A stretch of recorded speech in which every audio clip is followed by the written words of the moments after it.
Welcome to the Kings Beat podcast, brought to you by Prize Picks and hosted by Blue Wire. I am James Ham, Kings Insider for ESPN 1320 and the Kings Beat. Joining me today, Fox 40, Sean Cunningham. Sean, how are you? I'm great. I'm a little cold. Not like in this podcasting studio area, but it's been frigid, man. I know you live in like Nevada, so in the mountains, so it's got to be really cold up there. I don't But live I've in been really Nevada, but cold, I do man. live in the mountains. It's been cold. This morning, my car was covered in ice. Um, See? yeah, actually, all of our cars were covered in ice this morning, and I went out yesterday at one point. Maybe it's the day before. It was like 42 degrees. I'm like, oh no, I don't want to be outside anymore. So No. I had high school football championships out at Sac City College at historic Hughes Stadium, and it was very cold. is high school football Fortunately, over? the rain fortunately held out, but that's a good thing. No, we just reached the NorCal Regional Championships coming up this weekend. So congratulations to a lot of teams from our area that have made it. You know, Rockland Thunder, Grant Pacers, Folsom Bulldogs, Casa Roble Rams. Oh, that's Um, wild.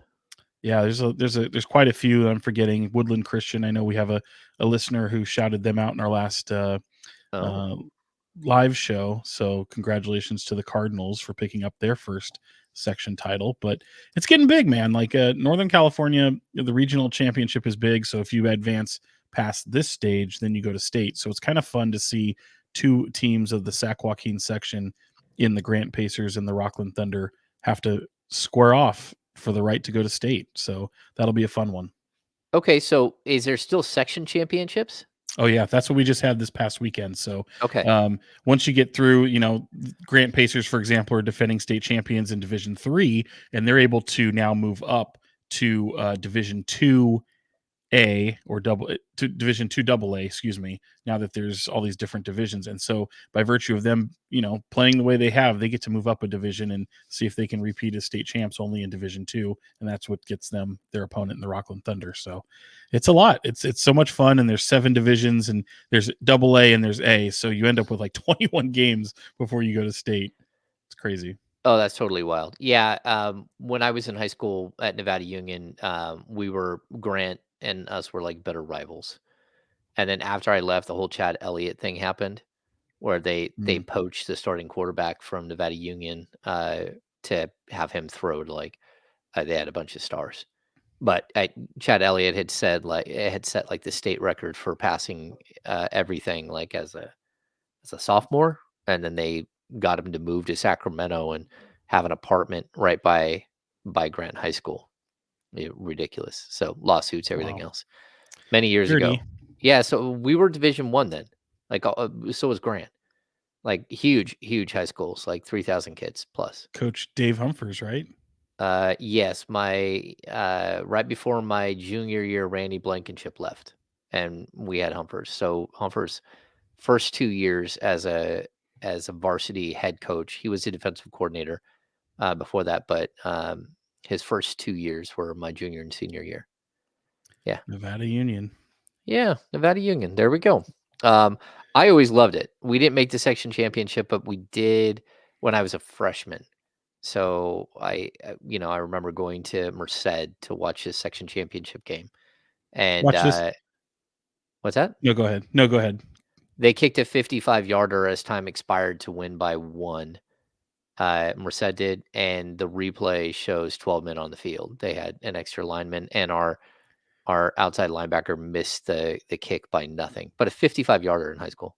Wow, no Crazy. video replay then. But watch No. watch this segue, James. As complicated as the state tournament is for high school football, Ah, I think the NBA in-season tournament might be a little bit more complicated. I totally agree, Sean Cunningham. The in-season tournament, that's what we're going to spend most of our day here on. It's going to be a little bit shorter podcast. If folks out there are wondering, where's Brendan? I'm one of them. Where the hell is Brennan? I don't know. He wasn't feeling good earlier, and then he's got something going Oh, on. He's trying to jump on with us at some point. So hopefully he does join the show here. But we'll see. He's been a little under the weather. But hey, I think everyone is at this point. This has been, I don't know about you, Sean, but Turkey Day was filled with nothing but like positive COVID tests, not with me and Really? and my immediate family, like my wife and boys, but yeah, the rest of the family, yeah, it's not been Jeez. the COVID has come to hang out, which is not great. Yeah, so okay, let's get to the business side. If you're watching here on YouTube and you don't mind, give us a thumbs up. Um, Subscribe to the channel wherever you're listening to the pod. Give us a rating and review; those things help. Outside of that, we will have an off the record with the Kings Beat virtual happy hour eventually. It's just Virtual? been well, we'll see. I'm still working on both. Like it's killing me, Sean. It's killing me. I'm working like 4 jobs at this point. That's one of the Something's problems got to give. with the modern journalist. You have to work so many different jobs in order to make it all make sense. But here we are. And for Here we that are. matter, join me and Kyle Madsen Monday through Friday from 10 to noon on ESPN 1320, The Insiders. It's been a blast. And Kyle is awesome. He is such a cool dude, and I'm super excited about our show. It's been going really well. And of course, follow Sean everywhere on his Fox 40 stuff. He's been doing great work over there too, whether it's high school football or NFL football or it's Sacramento Kings basketball. Thanks, Let's man. get to this. It's a little crazy, right? The in-season tournament, it all comes down to one game. The Kings are 3-0. They have a point differential of a plus 29. They lead their bracket, which is I think the Western Conference C, Group C. Correct. Group C, it's the Sacramento Kings at 3-0 with plus 29. The Golden State Warriors at 2-1 with a plus 5. Why am I? Yes, plus 5. That was a question And mark, wasn't it? the Minnesota Timberwolves at 2-1 with a -3 point differential. So this whole stupid point differential thing, it matters, Sean. It And does. so here, let's just kind of break this down. If the Kings win on Tuesday night against the Golden State Warriors, they advance to the knockout stage of the in-season tournament. The knockout stage will be in market on December 5th and December 6th. And then no, December 4th and December 5th. And then if you win that game, you play again on December 7th. And if you win that game, you play for the championship on December 9th. If you do not advance right now, if the Kings don't advance, and we'll get to that in just a sec, the Kings would play a regular season basketball game to be determined at a later date on December 6th and then again on December 8th. So there will be games every day that week, but it's whether or not you're an in season tournament game or you're just a standard NBA game. It's conceivable that the Kings could play in the in season tournament the Phoenix Suns and the Golden State. I mean, not the Golden State Warriors, the LA Lakers. If that were to happen, the Kings would actually, if I'm not mistaken, play 5 regular season games because in-season tournament games count as regular season games, but that would put them at 5 games against a division rival during the regular season. So it's really kind of bizarre. So if the Kings win on Tuesday night, they beat the Golden State Warriors. The Warriors and the Minnesota Timberwolves are out. If the Kings lose, they're not out quite yet. If Minnesota wins, if the Kings lose to the Golden State Warriors, both teams would be 3-1. If the Minnesota Timberwolves can beat the Oklahoma City Thunder, they would also go to 3-1. And this would force a 3-way tie. And that 3-way tie the first tiebreaker is head to head. And then the second tiebreaker, which if there are 3 teams, all of which who beat each other, which would be the case, then it goes to the second tiebreaker, which is point differential. And then the third tiebreaker is not a good one for Sacramento. It goes to total points for your group, right? So right now the Kings trail the Golden State Warriors 360 to 358. There's no way for the Kings to lose to Golden State and pick up the necessary 2 points there in order to force a 4th tiebreaker or to beat that third tiebreaker. So let's get back to the second tiebreaker. This point differential thing. First of all, Are you dizzy yet? I just feel for anybody listening to this, and know that I'm with you, because this shit is very complicated. Yes. Um, and you're not alone. You have a friend in this, and You've James got a spouting all this off. friend in I don't Sean. even think James totally understands it, and he's reading this and trying to go off memory. Oh no, I'm not This reading is crazy. anything. I'm going off of Yeah, memory. Yeah. yeah, it's Okay. bad. So let's get to how this again.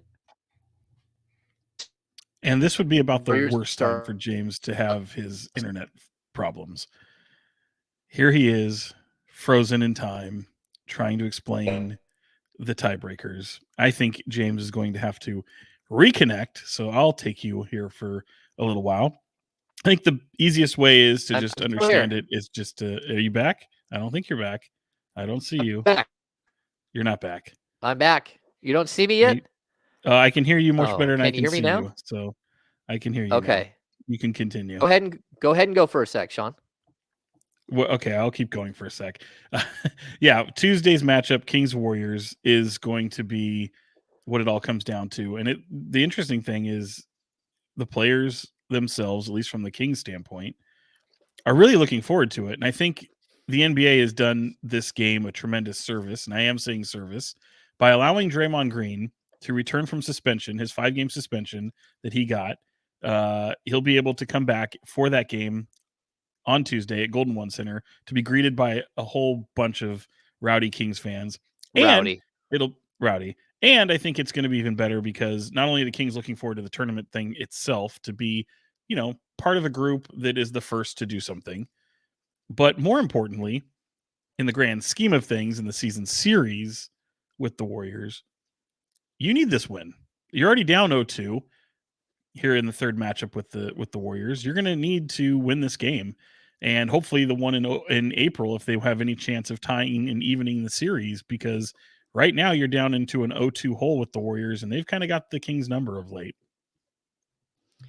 Yeah, I totally agree. It does feel like they have the Kings numbers. So Draymond is back, but to add to the drama, it also appears that Keegan Murray has a good chance of playing.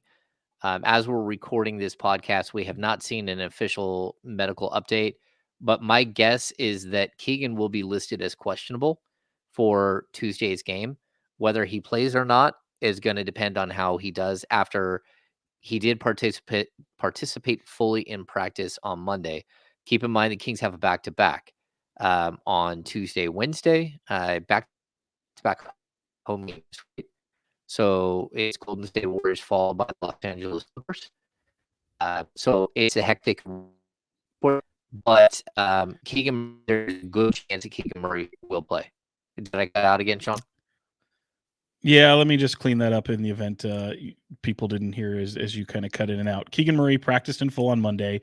He will likely be questionable. There's no official status yet for him until they put the injury report out at 5:30 as we record this. We're about a little over an hour away from that right now, but he'll likely be questionable. We'll see how he responds overnight. He's had a nice couple days off before Monday's practice.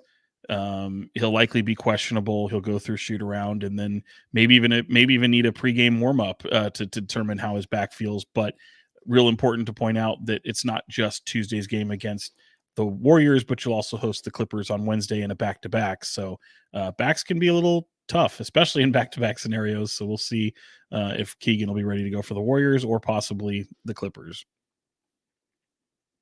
on Wednesday, as James is I frozen have again. Wi-Fi.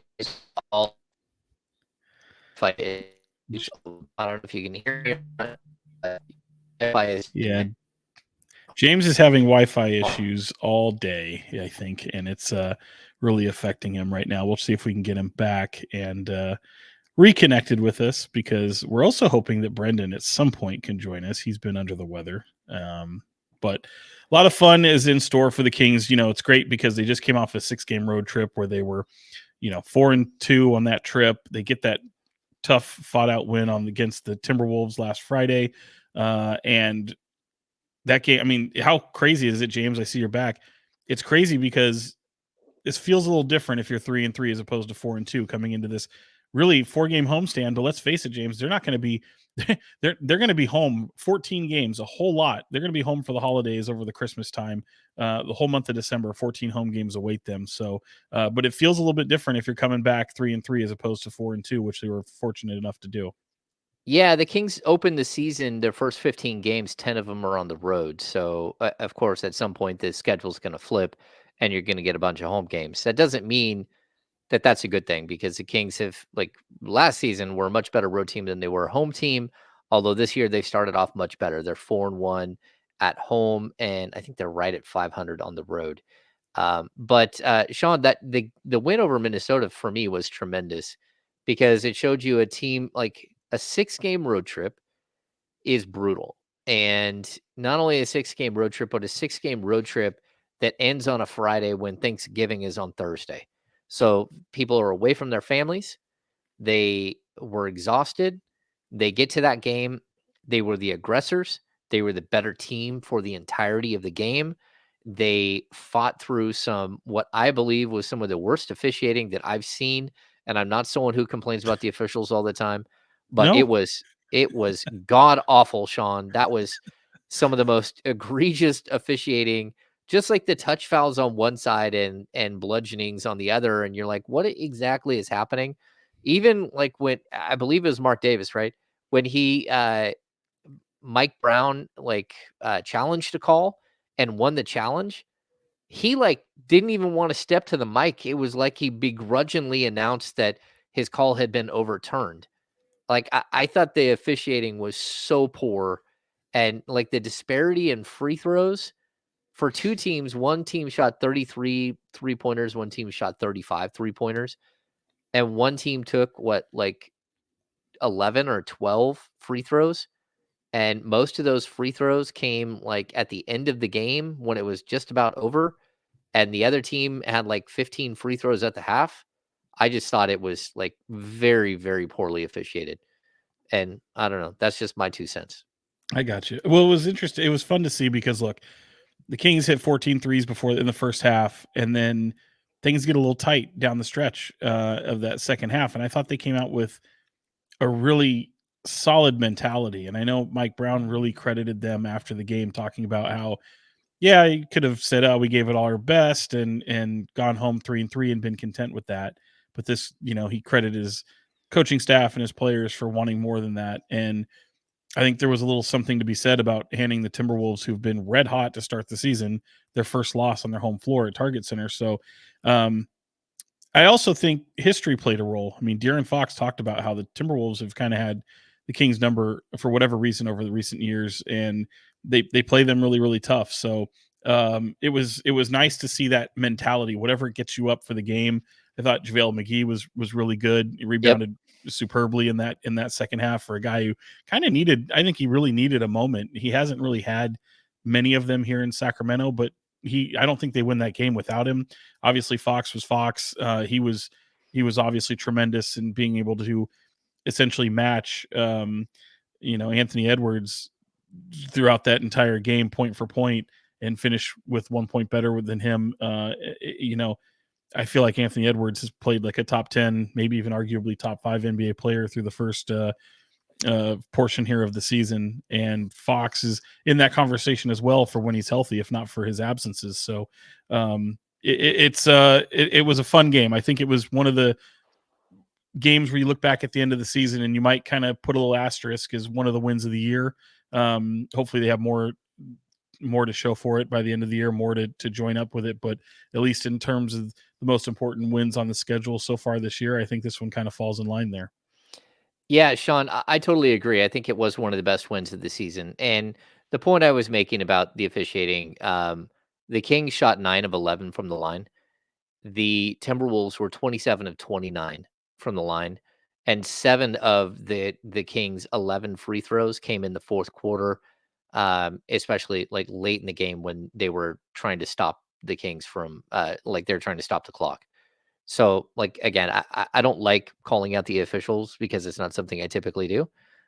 Every once in a while I do this, but like this for me was one where it's like, whew, I thought the way that the Kings battled through that adversity, through the fact that they didn't have Keegan Murray again, um, through Domantas Sabonis in foul trouble the whole game, and he ends up fouling out of the game late.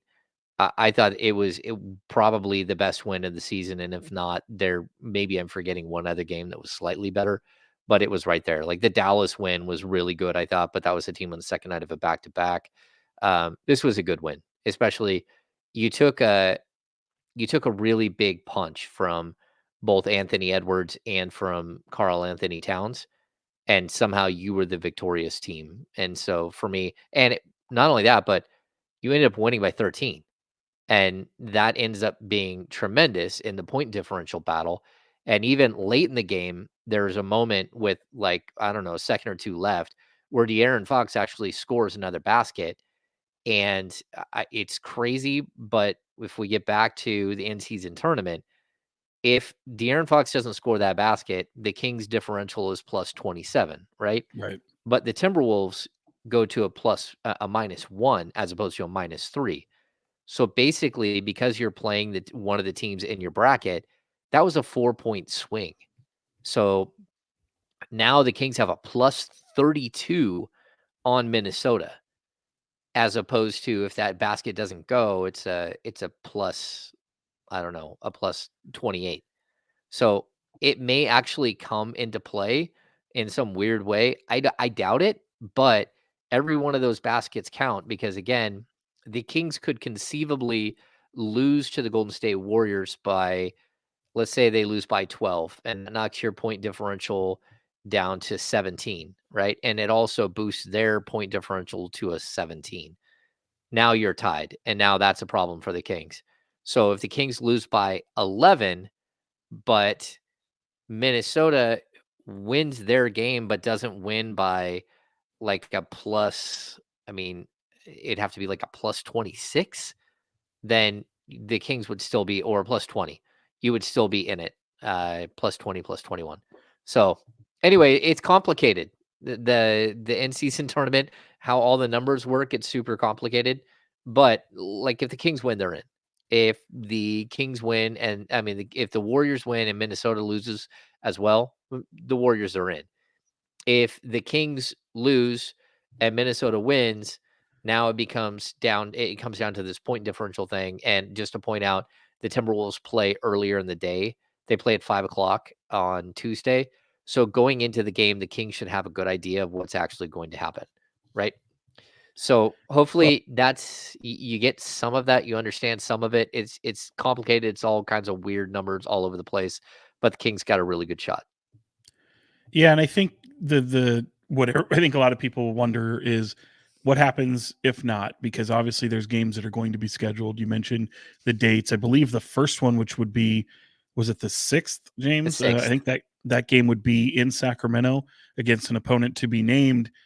Um, and I'm asking you a question here because I haven't seen this, but it seems as if the NBA will assign an opponent, and there's some thought process into how that goes. But I wonder, like, I'm looking at the schedule for the Kings, and I noticed they only play the Trailblazers 3 times. They only play the Rockets 3 times.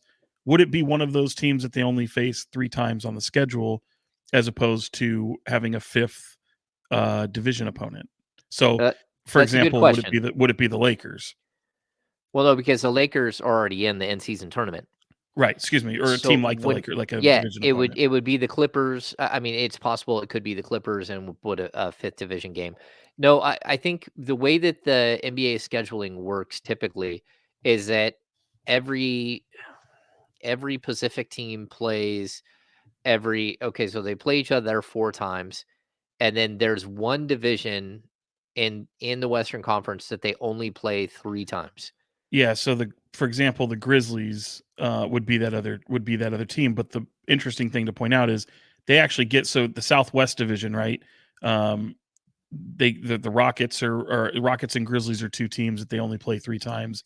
But the Northwest Division, the Trailblazers are the other team that they only play 3 times. I'm trying to see if I think the Timberwolves might actually be the other team, the fourth team that they only get. Interesting. Yeah, the Timberwolves they only get 3 times. So Timberwolves, who they obviously just had they just had the game in Minnesota. They have 2 games on the docket with the Minnesota Timberwolves, and obviously they're in the same group as the Kings. So if they somehow Okay. make it in advance, you might see another 4th matchup with the T Wolves. Okay. It's also you got the Jazz, you've got the Spurs that the Kings only play 3 times. You've got the Trailblazers. In addition, you have the To the Timberwolves, Rockets, the Grizzlies, yeah. and the Rockets. So you play the Nuggets 4 times. Yeah, you play everybody else, for the most part. So yeah, that's a good question, Sean. The league hasn't been totally clear, but I would say like if you do make the in-season tournament, if the Kings do, and somehow they land against the Clippers, I mean against the Lakers, that will be a 5th game against the Lakers. Because they already have 4 games against the Lakers on the schedule. If they play the Suns, same thing.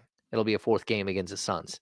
So, and who is? Oh, wait, who is the 4th team in the Western Conference? It's the Suns. It's the Lakers. What were you saying there? It's the Suns, the Lakers. You're talking about in the The Pacific Division? yeah, no, no, Suns, no, Lakers, Warriors, Clippers. no. Who's left in the? Who else has already qualified for the Oh, in-season for the tournament? in-season tournament? The in-season tournament standings in the West would be, let's see, the Lakers are in The, the the Lakers are in, and they have like a stupid plus 76, something right. crazy. The Suns, who have a plus 34, they're 3-1, but they haven't technically clinched.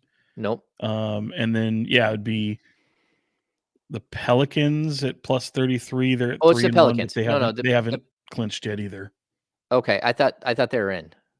I think Someone in would all have to do something likelihood they will. crazy. Yeah, they would Yeah. be. They could at worst case be the wild card. But Okay.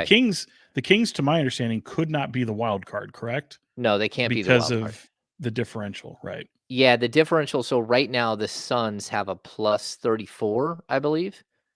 Is that what your stats say? It's either a plus 34 or plus 37. Who for the Um, Suns? The Suns have a plus yeah. 34. Yeah. Okay, they have a plus 34. So check this out. Even though the Kings right now are 3-0 and the Warriors and Timberwolves are below them in the standings, it's somehow conceivable that if let's say the Warriors beat the Kings by something astronomical. It'd have to be like they already have a 25 point. So if they beat them by 60, right? The Warriors could actually somehow be the wild card and if somehow on top of that you had the well actually I don't think they'd have to be the Kings by 60 because it'd be point differential. So anyway, if the Warriors score if they beat the Kings by 35 something, right? They could actually move above. And then if the Timberwolves beat OKC by 40, they could actually win the bracket. And then Golden State actually beat the Suns and take over. But here's the weird catch. Oh, this is the weird catch. Okay, go ahead. The Kings can't. They can only win the bracket. They can't do both. They can't either win the bracket or be the wild card. They can't be in the wild card because as of right now, the Suns are done at plus 34. If the Kings lose and become part of the 3-team deal, right, where we're talking all 3 teams tie, but if they lose, they whatever they lose by would be less than the plus 34 of the Suns. Yeah, and the flux capacitor comes into play at some point, and Exactly. yeah, Yes. this is just Dogs, cats silly. living together. Yeah, total chaos.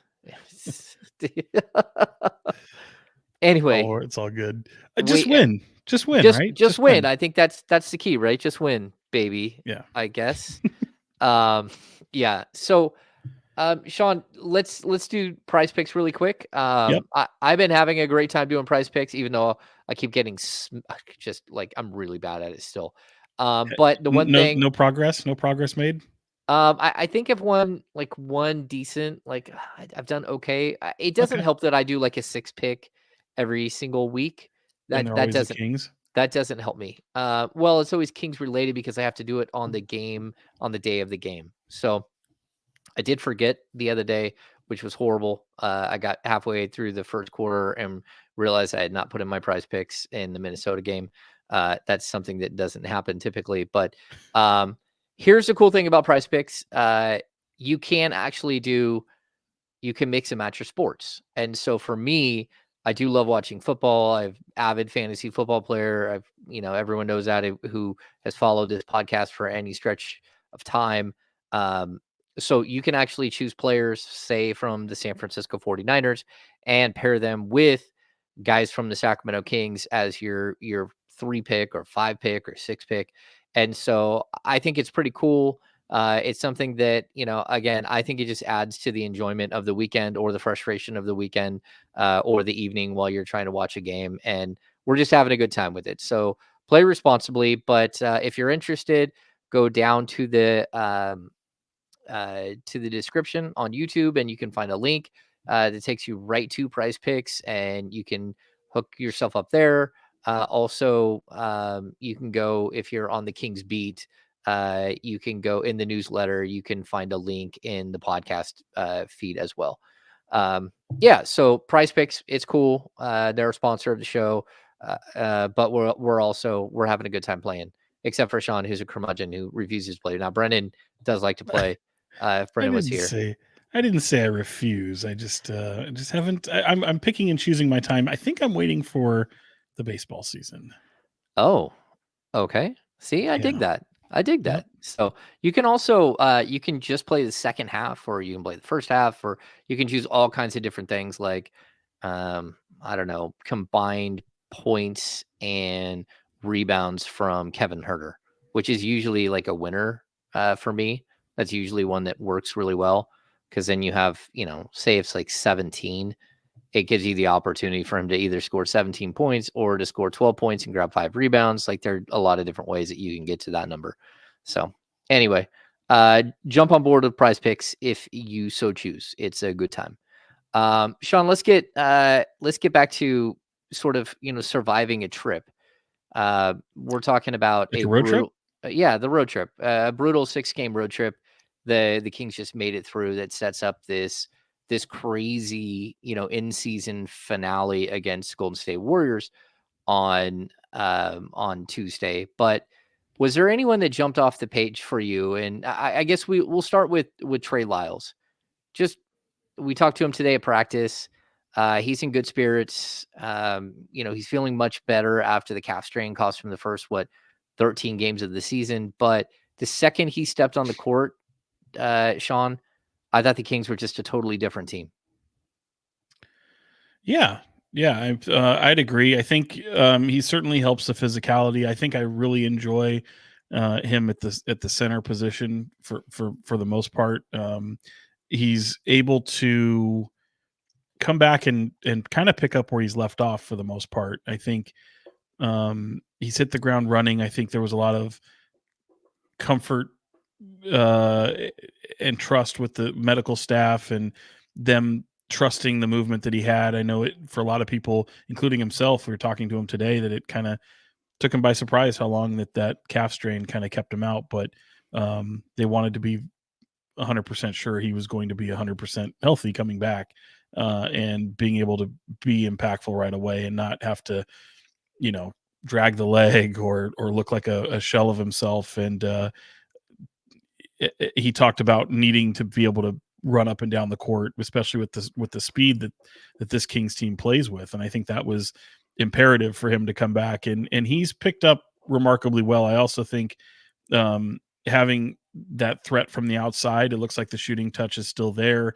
It's something that you can rely on, and you have to. The defenses obviously have to respect, but he helps them with a lot. He helps address them in a lot of different ways, and it's nice that he can continue off of what last season finished up as. Because if you rewind last year at this point, he was really going through it, and I think I know I've mentioned that on several podcasts, but I like to keep that perspective because it helps with the context of looking at where they are in the season right now. And if you see a guy who's kind of scuffling a bit, or someone like Harrison Barnes, who I think has come into his own quite better than what you've seen previously. And he's obviously in the crosshairs of a lot of Kings fans because of his lack of scoring or shooting or the role he plays on this team. I think it's always important to just kind of keep that in mind, that the player now in November could look a lot different come February and March. So he's a good example of that, and it's a nice sight for them to see, especially when they're still kind of going through the injury bug, man. Yeah, they are still going through the injury bug. So for me, like the Trey Lyles like experience, like he jumps on the court and you don't really know what to expect. Man, he was just really like impactful. So in his first 2 games, he's averaging 10.5 points. He's averaging 7.5 rebounds. He's shooting 46.7% from three. And it's just automatic. Like he's not even hesitating. And it's something that in the past he's done. We talked to him today, and I think the one of the things he said that he was watching the Kings play and they didn't have enough energy on the bench. And he said, just like watching the Houston Rockets losses from afar, he didn't feel like there was enough noise. He didn't feel like there was enough like things happening on the bench, like teammates cheering for each other. And so he said when he came back, he wanted to make sure that he was impactful that way, that he was being a cheerleader from the sidelines and being part of building the culture up. And I think he's fit in perfectly. And Sean, you brought up Harrison Barnes. Um, since Keegan Murray went down midway through the first New Orleans game, which again, I don't really know if I saw where it happened. I think it was late in the first half. He got knocked to the floor, and then they came back out at halftime, and Keegan was nowhere to be found. Um, in Keegan's absence, Harrison Barnes has been huge. So over his last 3 games, Harrison Barnes is averaging 18.7 points per game. He's shooting, again, right around like 46, 47% from three. And I think the question I have for you, Sean, is fans are kind of like they're hit and miss when it comes to Harrison. And I think some fans want more, but at the same time, where are you going to get that more from? Because if you're giving Harrison Barnes more, that means less from somebody else. And at this point, it feels like, and I think this might be a good thing, but it feels like Harrison Barnes is your fifth scorer on the starting unit. And overall, he might be your sixth scorer when you factor in Malik Monk. And I think that that's okay, especially early in the season, because this is a grind. He's a one player who's 31 years old on this roster that actually plays meaningful rotational minutes. He hasn't missed a game in a while. And so I'm actually okay with him being sort of reserved a little bit and not having to expend all the energy in games in November and December that, he doesn't need to waste a bunch of his energy on. Yeah, they Does got that make sense? absolutely. It's I think fans get caught up in the scoring, and all they do at the end of the game is look at the box score and go, okay, Harrison Barnes, you know, again at the end of the year you'll look at it and he's averaging anywhere from 12 to 15 points, and you're fine with that for the most part. But then you'll look at games like, oh man, he had 6 points and took 5 shots or something like that, and it's just I get that frustration, but that was from years past where they really needed the scoring boost. They don't need that over the past 2 years. You look around, they've got buckets throughout the entire lineup. So Harrison Barnes plays a different role than that. He's not there for his scoring ability. Now, teams have to respect his scoring ability because certainly he can go for, as you saw in the opener, over 30 points in Utah. But on average, I mean, anywhere from 15 to 20, even 12, and the way he shoots from the outside, he certainly has that within him. So defenses have to respect it. So he's out there for spacing, defense, as well as hopefully get boards and move the ball. Oftentimes he'll move the ball and the ball doesn't find him back. So it's not always on Harrison Barnes. So, um, but when you have a guy down like De'Aaron Fox, who I think plays a lot better when De'Aaron Fox is on the floor, Harrison Barnes does. Um, and when Fox is out, Harrison doesn't rise to the top as much because his guy is gone. I mean, Fox has an innate ability to get him the ball quickly and early into the offense and try to find him again. When he's gone, I think that's a little bit more kind of muddled up there. With Keegan gone now, that provides more of a scoring opportunity for Barnes. They actually need him to score. And I think, by virtue of him being on these last two games, he's been able to go out there and put up a respectable scoring number. But I think he's impacted the games in other ways as well. I mean, he's had to play more of an active role. So nice to see. Hopefully they can carry that into the homestand here. But want to see Keegan Murray back out on the floor. And if Keegan Murray comes back, hopefully Harrison Barnes can still be productive in some of those other categories. Yeah, I mean, I think you need him to be a better rebounder. I think we all know that. Right. He just hasn't been good enough on the glass. That's something that we've talked about a bunch of times. He hasn't got to the free throw line all that much, but again, it's because his usage is down to nothing. And I mean, his usage is under 15, which is the lowest of his career that I believe at this point.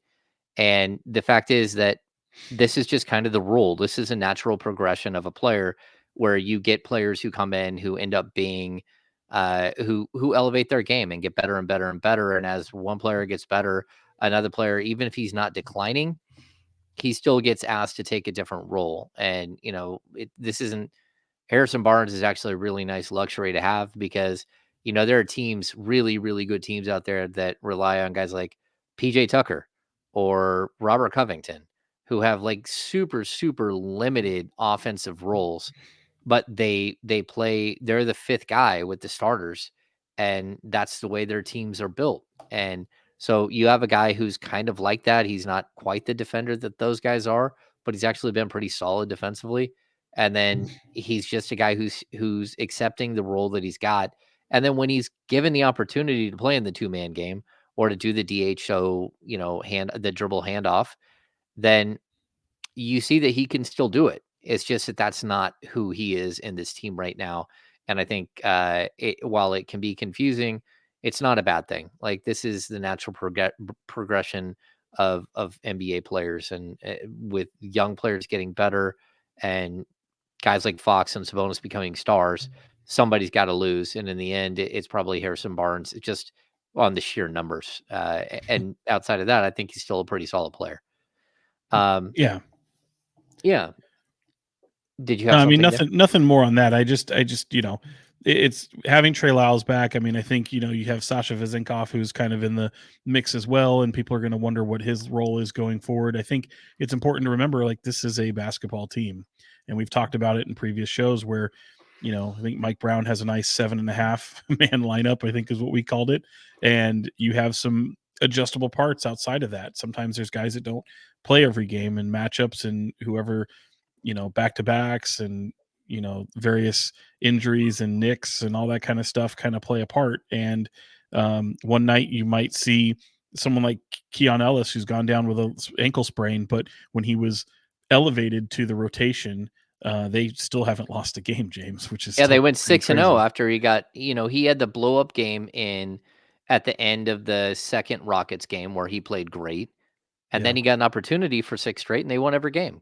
Yeah, So, and then you look at a guy like in the last game who, and again, this is a team and they're spreading the love around, but Kessler Edwards was so big. We didn't mention him in Friday's win over Minnesota and how big he was for their success, and he wins the crown and I don't think they bring the throne on the road yet, but he gets the crown and shoot, they might have a game here in the next, be it the Warriors or the Clippers, and Kessler Edwards, depending upon who's available. Obviously, Keegan Murray, hopefully being a part of the rotation, he may not play in those games. So yeah. it's a stay ready, it's a next man up, it's all those cliches that coaches have, but it truly shows you the quality depth of this Sacramento Kings team.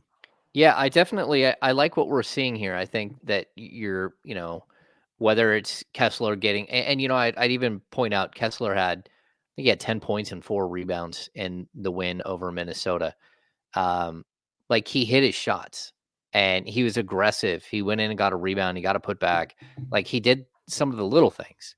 And that's what these players who are sort of floating around on the perimeter of the rotation, guys like Chris Duarte, guys like Sasha, guys like JaVale McGee, they have to do. They've got to come in.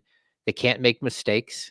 You can't ring up a bunch of fouls if you're Chris Duarte and get your team in the penalty. You can't have like 3 Shackton moments if you're JaVale McGee.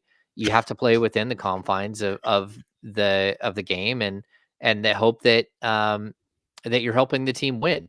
And that's where I think again, like I don't know what happens if Keon Ellis gets healthy tomorrow, which I don't know. We have no idea how long Keon's going to be out for. Uh, and I think that there's something to this. I didn't ask, but he's also a two-way player, which means they don't have the same reporting rules on him that they do on a standard rostered player. And I made this example earlier when I was talking on the radio, but when um, when the Kings allocute Colby Jones to the G League, they assign him to the G League. They have to send us out a notification as media members, and then we tell everybody Colby Jones has been sent to the Stockton Kings. Colby Jones has been brought up from the Stockton Kings. That's not the case with two-way players. It's this weird rule where you don't have to mention them at all. You just have to put them on the injury report as assigned to G League or not, or they're not on the injury report. If they're not on the injury report, that means that they're with the team and there's potential for them to play. If they are on the injury report as a again like assigned to the G League, then they're not available. And then there's this other gray area where we have a guy like Keon Ellis that got injured. But Sean, have you heard anything on his injury? Because I haven't. No, just that it's a sprained ankle. Yeah. But Keon didn't. Keon was with them on the road trip. He didn't go back and return to Sacramento. He was there throughout the road trip. I think that's an important thing to kind of keep an eye on. But look, they just released Philip Petrushev over this past week. He's going to go to Olympiacos and Hmm. play there. But by virtue of doing that, there's a roster spot that's open still. So there's some flexibility ahead for the Kings. I think that Keon Ellis could be a candidate to possibly getting the two-way player taken off and elevated to a roster spot, depending upon how things go. I think that's a possibility for later in the season, but I don't Hmm. think that the Kings are really too worried about what his availability of games in these first 50 could look like, because I think they're going to keep him up as much as they can. Yeah. No, I think he's also earned it. He plays with a passion and an energy that really does bring something different. He fights through screens really well. He's long, he's athletic. He doesn't mind mixing it up a little bit. I really like what he's brought to the table. And it's just like a weird thing where, like, again, we just don't have an injury update outside of the fact that he's got a sprained ankle. The Petrushiev thing was sort of interesting. We started hearing that like late last week that Olympiacos was trying to get him out of his contract, or that they wanted him. Um, and then, of course, it did happen this weekend. The Kings don't have any rights to put Petrushiev moving No. forward. He's just gone. So anyway, that's just the way it goes. He's going to be a player who probably has to work for a couple of years in Europe to make his way back over to the U.S. game. Although I think he's really done well in Europe and has a good chance to succeed over there. I think part of that too is he just wants to play. Yeah, And if he doesn't want to be necessarily buried on a bench. So, I mean, look, you've got you know, the reigning EuroLeague MVP stashed on your bench in Sacramento. It doesn't necessarily afford you the luxury of having guaranteed minutes for you. So, if Sasha Vezenkov has to go through it, a 20, what is he, 23? 23. Yeah. 23-year-old Philip Petrushev can go through the same thing. Yeah, I totally agree. So, outside of that, lots of good stuff from the players that have been playing. I think Davion Mitchell is still trying to find his place with this team. Uh, I don't know that his spot in the rotation is secure once Keon Ellis is back. And even I would say like the way that Colby Jones has played at the J League level, just keeps telling you that he might be closer than you think. He had a ferocious two-handed dunk over Yeah, I saw that. somebody. Man, he has got all kinds of athleticism and he's fun. And again, you're going to play Denver on what is it, Saturday or Sunday? They're going to play Denver Saturday. this weekend. And the thing about Denver, they've got players like this, like Colby Jones, like a Christian Braun, and who else? Christian Brown and Bruce Brown was there, but like very similar style of player.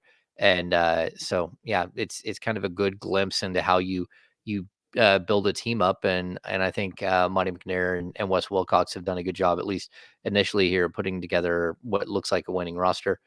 Um, let's see, what else do we got, Sean? Yes. Oh, I Well, I thought was you gonna were gonna say I teased when you were having your internet difficulties. I teased the fact that Brendan might be joining us. Apparently, that will not happen. His voice just isn't up to par. Yeah, So his voice is trashed. So, yeah. So um, sorry, Brendan fans. We have to go without him. I was gonna ask him what movie he was watching before he got sick. I heard yeah. we got someone outed him at King's practice today, saying that he was watching a movie and he fell asleep or something like that. Was that Oh, you, James? yeah. Yeah, He that was was supposed to me. join us the other night and didn't. Yeah, yeah. So, okay, well, let's finish up here with the business of basketball. Do they need me to? Do they need to make a deal? Is that the business of basketball Do they question need to, coming? Sean? Do they need to make a change? No, Sean. I don't know how this happened, Okay. but the in season tournament has grown on me. Has it? Really? Like it has. Like I Tell me think that why. Tell me why. the What are you okay. enjoying most? I think that the brand of basketball has been fun. I Okay. think Can I that stop on there real quick? yep. Do you think it would be any different if not given the in-season tournament? Well, I don't know. Maybe like I think it would be a little bit different on a Friday night. If you lost to the Minnesota Timberwolves, I don't think it would have been like, oh, the end of the world, or oh my gosh, look, they beat the Timberwolves. Well, yeah, yeah, you're It's saying a good win from either your way. standpoint, but don't you think from the player's standpoint, like I feel like these games would be really good regardless. Like I still it's nice that this has happened, but I don't feel like this tournament has made these games more appealing to players necessarily. Like I feel Fridays, or excuse me, I feel like Tuesday, tomorrow night, with Kings and Warriors is going to be a madhouse, regardless of the in-house tournament or in-season tournament. I feel I like, think you're right, but I think it does add like a playoff feel to it. It does. Like because well, I think Kings if and you Warriors would have that win, you're in. regardless, right? Yeah, yeah. No, I get what you're saying there, but I also think that there's a value to like having it like test runs in November on like basically a playoff run. Because that's what Yeah, it would be. Like if you get to early December and you're in this battle and you're in a knockout stage and every game matters, that's a big deal, right? sure. I, So I I've enjoyed it. I just find myself wondering, would these be enjoyable if not for the tournament? And I think they would be. Is kind of where I land on. I think from a fan standpoint, where all these fans, the casual fan especially, has their attention out at football, college, and NFL, and the casual fan doesn't really get wrapped up into the NBA until right around the Christmas time. Um, I think it might be serving its kind of bringing them on board, which if that's the case, if only that, then I think it's been a rousing success. I still want to see what happens in these coming weeks. What does the knockout phase look like? What does Vegas look like? Do we see kind of playoff basketball, as you put it? So far, the level of competition has been fabulous. And I think personally, early season matchups, I actually think that these games are always really good. It's usually right around January, where right before the All-Star break, games tend to get a little kind a of, little wonky. yeah, guys are sitting out. Now, obviously, the NBA is creating an environment so where you can't sit out as much this year, but um, I don't know. I think these games would still be competitive regardless, though. I think they'd be competitive, but I think, there is something to De'Aaron Fox still trying to go for buckets with 30 seconds left or with 5 seconds left. I Yeah, think that there's a little bit of intensity that you don't expect, and I can't wait for the knockout stage where it's like win or go home. I mean, really, sure. it's gonna be like the NCAA tournament. So you're gonna have like teams that have big Sorry. upsets or like it's gonna be fun. Like I'm intrigued to see if, like man, an Indiana Pacers Sacramento Kings finals. That would be fun, It Sean. would be fun, but a win or go home. It's like a win or just go home and worry about the next game. It's not quite win or go home. I get what you're saying, but I just don't know that it can replicate that. I hope so. I hope I'm wrong on that. I tend to be cynical, but yeah, you're right. A Kings and Pacers matchup would be really fun. I do see I am curious though, really, this coming week when you start to see teams have already been eliminated. What do those scheduling games look like? Because I think you're going to hear a lot about it. Someone's going to be upset about, oh, why do we have to play the Celtics in the East? Or I don't know, the Celtics are actually up top, so it wouldn't be them, but somebody like that, right? It would just be somebody's going to feel like they got the short end of the stick. You just know it'll happen. Yeah, I think it's going to be really interesting to have just 2 games thrown into the schedule that haven't been scheduled before. And Right. I don't know, they've clearly cleared out dates for those arenas because that's a huge deal to try to fit in dates. Like once the season, even like once a year starts, you already have dates carved out. So, all right. Well, Sean, I know you like the courts though. You're a big fan of the courts. I think they're cool because, I do like too. Kyle and I were discussing it today on the radio. Like if you just like pan through a game and you're like, oh, it's an in-season tournament game, you know instantly because the court looks stupid. And, like, whether it's, like, hideous or not, like, every time I'm like, "Oh, there it is. That's an in-season tournament game." Or you're like, "Is that a college game? Like, what is this?" And then you're like, "Oh, no, it's an in-season tournament game." Alright. And they just like, again, I think the games have been quality. I think the competition, like, making the point differential thing a big deal. I think it's cool. And I think that even going forward, we're gonna see even more of that. But, the Kings didn't really get well, I guess San Antonio was in their bracket and they didn't run up the score in San Antonio, but Right.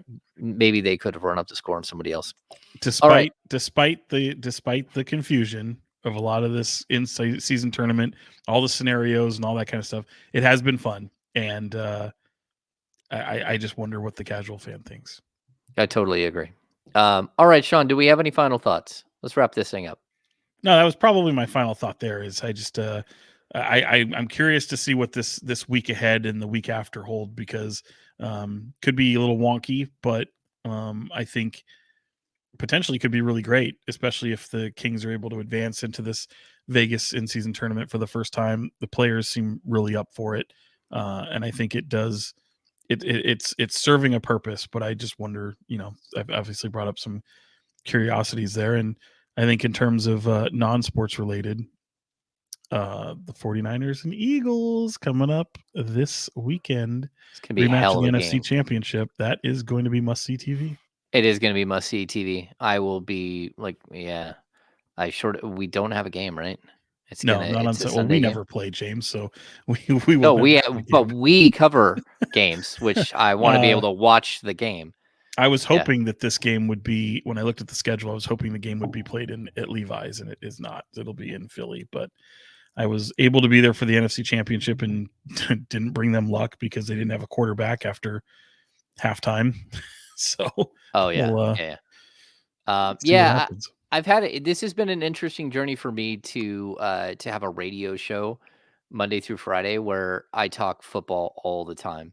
And so I know a lot of people probably didn't know that I could talk football, but like I enjoy talking 49ers and Kyle's covered the Niners for like 6 years on Niners Yeah. Wire. And so it's cool to be able to to talk different sports, not just be Sacramento Kings all the time. Although we did get caught in a weird like tangent today about the 2012 NBA draft, like just weird. So anyway, somehow Dion Waiters came up and it spiraled us into like some sort of weird little niche conversation. Dion Um, Waiters is one of those pop culture references. If you're I'm a fan of the Rewatchables, which is a movie podcast that Bill Simmons does on The Ringer, mhm. and during the Rewatchables, one of the categories is the best Dion Waiters performance in the movie, which is like the biggest heat check, like who's really going for it, who kind of steals. And it's funny because if you listen to that podcast, they have a way of dissecting a film and finding analogies to the NBA, like comparing, Al Pacino or Robert De Niro to LeBron in 2015. Got Like, it. oh, that's Got it. 2015 LeBron. Okay, Huh. it's fun. It's always basketball with those guys, so it's fun. All right. All right. Cool. All right. Well, I don't think I really have any final thoughts. Looked I out the think window, you saw how cold it was. it's gonna be a really, really fun game on Tuesday night. Win, Yeah. lose, or draw for the Sacramento Kings. Draymond Green is back. Keegan Murray should be back, or there's a good possibility he'll be back. I think this is gonna have like an incredible fan interaction. I would expect that there's gonna be a lot of Kings fans trying to get the Warriors yellow out of the building. So, and then we even heard there might have been like a T-shirt snafu. I don't want to go into that, uh, Yeah, Sean. I don't know about that. I don't. That's not for me to say, but you know who's back is Draymond Green is back, and Kings fans love them some Draymond Green. Love to hate them some Draymond Green. I don't I think I don't think Mike Brown is going to grab the mic and ask no. Kings fans to stop booing Draymond Green like How's that for a Greg final Popovich thought? the other Hey, night. Greg Popovich, calm down. Did you buy the ticket? No, you didn't. Shut the hell up. I thought that that was really strange. I mean, I It's think it awful. partially it's because he knows Kawhi's like his personality, so maybe that's part of it. But yeah, that was interesting. All right, Terrible. that's going to do it for this edition of the Kings Beat podcast. We'll be back later this week, probably on Thursday. Hopefully, we'll wrangle Brendan back. Hopefully, his voice will be better and he'll be able to run with us. These young guys, man, they Can't haven't hang. been They there. just They can't hang with us, they can't Sean. hang. They No, can't they're hang. too, That's right. soft. SAWFT. Soft. Soft. All right, that's going to do it for this edition of the Kings Beat podcast, a Blue Wire podcast brought to you by Prize Picks. Description down below if you want to join Prize Picks. Thanks for tuning in. So for Fox 40, Sean Cunningham, I am James Hamby, Kings Insider for ESPN 1320 and the Kings Beat. Thanks for tuning in.